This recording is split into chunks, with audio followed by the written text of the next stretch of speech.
Мен жұрттың бәрі әлеуметтік желіде мойындаған болар. Мен бұл соғыс Каспийге келеді дедім. Келді. Ақтауды атқылайды дедім. Келді. Бірақ дәл осы ұшақ апаты сияқты апат болады деп ойламаған едім. Себебі Ресейдің Каспийде әскери базалары бар. Алдыңғы жолы баллистикалық зымыранды атқанда сол Каспий маңынан атқан. Енді соны өзі қазір бір емес екі дрон, екі зымыранды зерттеп жасап қойған Украин. Адамзаттың соғыс тарихында бірінші болып аквадронды қолданған. Адамзаттың соғыс тарихында бірінші болып жер бетінде жүретін робот техниканы, яғни адамсыз жүретін робот техниканы қолданып, сол робот техника арқылы жауға соғыс ашқан. Жаудың минасын тазалаған, робот техника арқылы камерамен көріп бақылап, және үстіндегі атқыш қару арқылы жауды атқылап отырған техниканы соғысқа қолданған украиндер қазір дүние жүзіндегі соғыс техникалары бойынша жаңалық ашуда дүниенің бірінші орындағы мемлекет, және бұлар өздері зымыран зерттеп жасады. Бұл зымырандарының атында жарияладық. Украинаның зымыраны ол дүние жүзіндегі мықты зымырандардың сапына қосылады. Енді ойлаңдар, Украина онымен түктес демейді екен деп ойламаңдар. Украина ол арқылы енді Ресейдің әкесін танытады. Трембита деген зымыраны қазір 2025 жылы Украина өздерінің Трембита деген зымыранның 3000 данаға жеткізіп отырып өндіретінін жариялап отыр. Бұл зымыранның ұшу қашықтығы 200 километр. Ал оның құны небәрі $15,000 тұрады. $15,000 тұрады. Бұл Трембита зымыраны 3000 дана деген сөз не? Енді бұл өте жойғыш, өте тиген жерін жарып, анау дәу алып ғимараттарыңды күлін көк ұшыратын зымыран. Өте арзан. 200 километрді жазсам, жұрттар жазыпты, алысқа ұша алмайды екен деп. Мәселе Украинаның соғыс майданының өзі қазір 1500 километрден астам.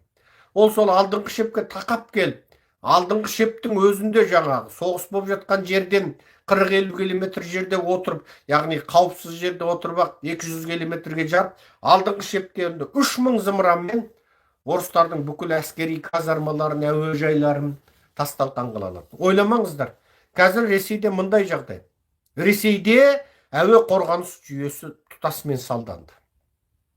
Ал Ресейдің қазір өзінде бар С-300, С-400, С-500 деген әуе қорғаныс жүйелері тек өте маңызды қоймалар, өте маңызды әскери нысандарды қорғауға ғана жеткілікті. Ал украиндер оның бәрін талқандап болды. Немен? Хаймарспен, Storm Shadowмен.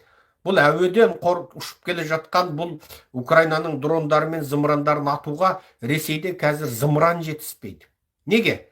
Ұшып келе жатқан Украинаның дронының құны ең арзаны $500. Дронның құны. Қымбат дрондары $5000-10,000 дрондары бар. Ал $5000-10,000 дрондардан бастап $500 арзан картон қағаздан жасаған дронды атып түсіру үшін орыстар $1 миллион, $10 миллион, $20 миллион, тіпті арзаны $5 миллион зымыран қолдануға мәжбүр болады. Ал ол зымыранды қонғанен ол Элон Масктың зымыраны емес, қайтып келіп өзі үш сирағымен шаншылып немесе анау металл қолға бүйтіп ұсталынатын. Ол бітті, ол күйді де кетті. Сонда ойлаш, кім пайда табады? Украиндар пайда табады. Ал мына зымыранның құнын көрдіңіздер ме? $15,000. $15,000 деген не? Украина 3000 дана $15,000 зымыранын атады. Ресей енді бұл зымыранды әуеден атып түсіру үшін не істейді? Өзінің жаңағы $10 миллион, $50 миллион, $15 миллион зымырандарын атып, бұны әуеде ұшып келе жатқан кезде жарып жіберуге мүдделі болады. Ал бұның құны $15,000, ал Ресейдікінің құны $1 миллион. Ал ол зымырандарды Ресей қазір күніне бәленбай данадан жасай ала ма? Жасай алмайды.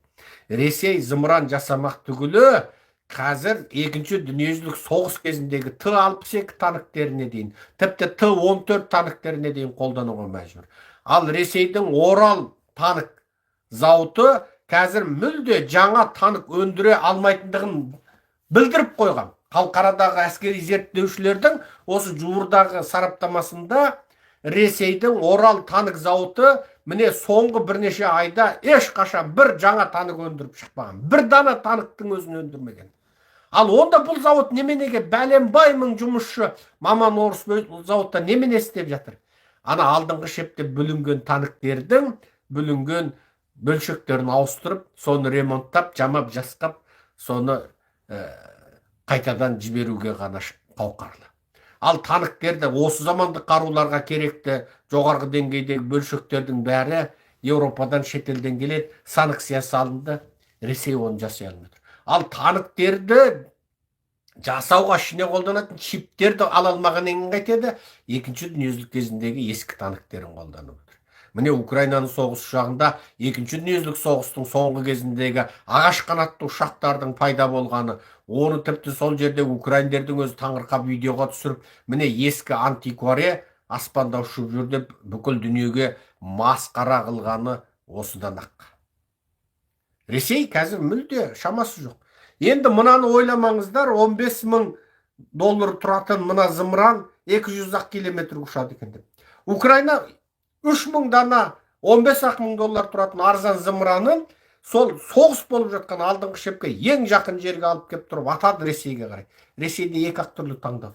Не оған қарсы миллион долларлық зымыран қарсы атып, ұшып келе жатқан зымыранды әуеде тосады, өзі зымырансыз қалады. Екіншісі үнсіз отырады. Қазір Украинаның дрондарын жаңағы атып түсіру мүмкін болмағаннан кейін орыстар соңғы кезде болды, сол соғылса соғылсын деп соған қарап отыратын деңгей, шарасыз түрде қарап отыратын деңгейге жеткен. Міне осы. Ресейдің шипасы бітіп отыр. Бірақ бұл қалай дегенмен Қазақстандағы мына орысшыл билік ындынын өзгертіп, ниетін өзгертіп, қайтадан адамзат жаққа қарай, ақиқат жаққа қарай ауысады дегенді білдірмейді.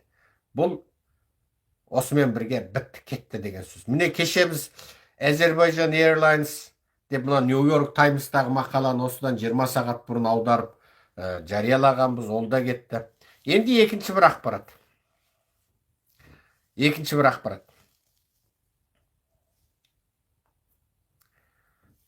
Ары қарай бүкіл дүние жүзінде не болуы мүмкін? Жаңа біреу азаматтар маған жазады, Илхам Әлиев ол Путиннен қорқпайтындығын көрсетті дейді. Қорқпайтындығын көрсетті. Неге?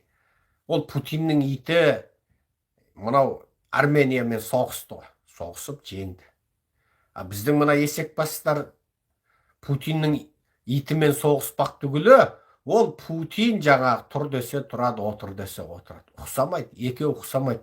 Ресеймен бірігіп тарих жазамыз. Қазақстанда Ресей университеттерінің филиалын ашамыз. Бір орысы жоқ Шымкент, Тараз, Қызылордада орыс тілі мектеп ашамыз дейді. Ресейде қазақтың ежелгі ескі ата-бабамыздың жері қалды ғой. Түмен қалды, Орынбор қалды, мысалы. Сарытау қалды, Саратов. Оның бәрі біздің жеріміз ғой. Ал сол жерде жасап отырған Совет құлаған кезде қалған 1.600.000 қазақ қазір қайда? Солардың бір мектебі жоқ, бір қазақша телеарнасы жоқ. Бір мектебі жоқ.